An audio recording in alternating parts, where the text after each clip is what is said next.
శుక్రవారం ఉదయం కంట్రిగ వద్ద నుండి గొనదల 33 తూముల వరకు బొడమేరు కాలువలు అధికారులతో కలిసి ప్రభుత్వ విప్ సెంట్రల్ నియోజకవర్గ శాసనసభ్యులు బోండా ఉమామహేశ్వరరావు గారు పరిశీలించి బొడమేరు పొంగుతుందని సోషల్ మీడియాలో దుష్ప్రచారం చేస్తున్నారని అటువంటి వారిపై కఠిన చర్యలు తీసుకుంటాం. ఈ సందర్భంగా బోండా ఉమా గారు మాట్లాడుతూ గత వర్షాకాలంలో బొడమేరు కాలువల్లోకి ఎగువ ప్రాంతాల నుండి ఒక్కసారిగా భారీగా వరద నీరు వచ్చి సింగనగర ప్రాంతం వరద ముప్పును ఎదుర్కొన్న సంగతి తెలిసిందే. ఆ సమయంలో కృష్ణానదిలో నీరు వెళ్లే మార్గాలు సరిగ్గా లేకపోవడం, కాలువల్లో గండ్లు పట్టడం వల్లే ముంపు పరిస్థితి ఏర్పడింది. గత ప్రభుత్వం నిర్లక్ష్యం కారణంగానే బొడమేరకు వరదలు వచ్చాయని, ఎన్డీఏ కూటమి ప్రభుత్వం అధికారంలోకి వచ్చిన 5 నెలల్లోనే ఊహించని రీతిలో వరదలు వచ్చినా ముఖ్యమంత్రి నారా చంద్రబాబు నాయుడు గారు వెంటనే చర్యలు తీసుకుని రాష్ట్ర ప్రభుత్వం 3,000 కోట్ల రూపాయల నిధులు మంజూరు చేసి బొడమేరు కాలువల ఆధునీకరణ చేపట్టింది. యుద్ధ ప్రాతిపదికన పనులు జరిగి వెలగలేరు గేట్లను శాశ్వత ప్రతిపాదీకరణతో ఏర్పాటు చేస్తామని తెలిపారు.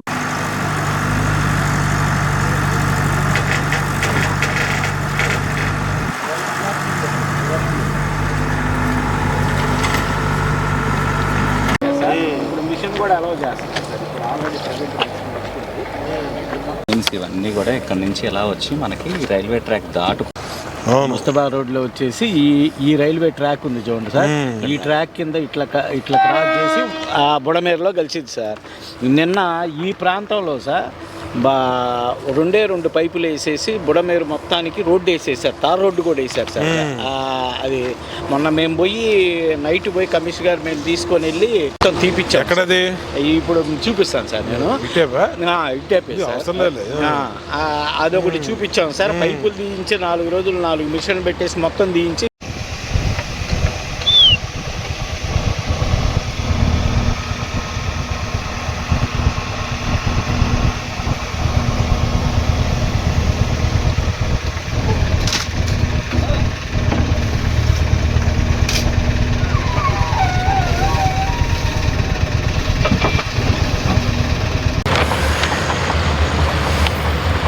ఇప్పుడు మనం 2 కాలువలు వస్తాయి సార్. మన పాయకాపురం చెరువు ఉంది చూడండి సార్.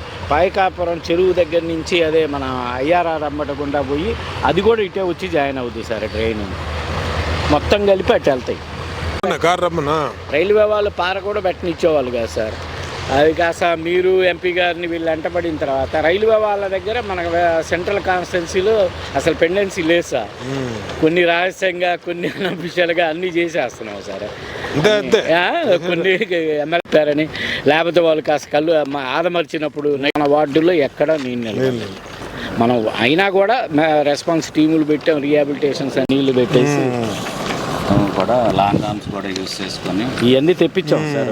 70 అడుగులు ఉంటుంది ఆ లాంగ్ ఆర్మ్. ఇవన్నీ కూడా ఇది మనం పైనుంచి చూస్తే అసలు అంతకుముందు ఈ విధంగా మూసిపోయి చిన్న కాలువలాగా వెళ్ళేదండి. ఇప్పుడు 5 బ్రిడ్జిలు మొత్తం ఖాళీ చేసాం. మళ్ళీ దీని అవతల సార్ బ్రిడ్జి అవతల కింద కూడా మొత్తం మనుషులను పెట్టి తీపిచ్చాం సార్. వాళ్ళ కేబుల్ ఏమన్నా ఉన్నాయి అసలు ఇంకా నీళ్ళు వెళ్ళాక వర్షం వచ్చి ఇది వెనక తన్ని పడతాయి సార్. ఉంది చూడండి సార్. జక్కంపూడి సివిఆర్ ఫ్లైఓవర్ దగ్గర నుంచి మొదలుపెట్టి ఈ 33 వెంట్స్ మన కాన్స్టిట్యున్సీ నీళ్ళు వెళ్ళి అంతవరకు కూడా గుర్రపడెక్క తీసాం సార్. తూములన్నీ ఖాళీ చేసాం. ఎంత వాన వచ్చినా మనకు బుడమేరు రావు సార్. ఇప్పుడు వెలగలేరు దగ్గరికి పోయి నిన్న సిఈ గారు మేమందరం వెళ్ళాం సార్. పూర్తి గేట్లు కట్టేశారు, 0 వాటర్. ఇవన్నీ కూడా మీరు ఒకసారి ప్రజలను భయభ్రాంతులు అవ్వద్దు. నేను అన్ని పరిశీలించాను. ఎటువంటి పరిస్థితుల్లో వరద రాదు సార్ మనకి చెప్తాం.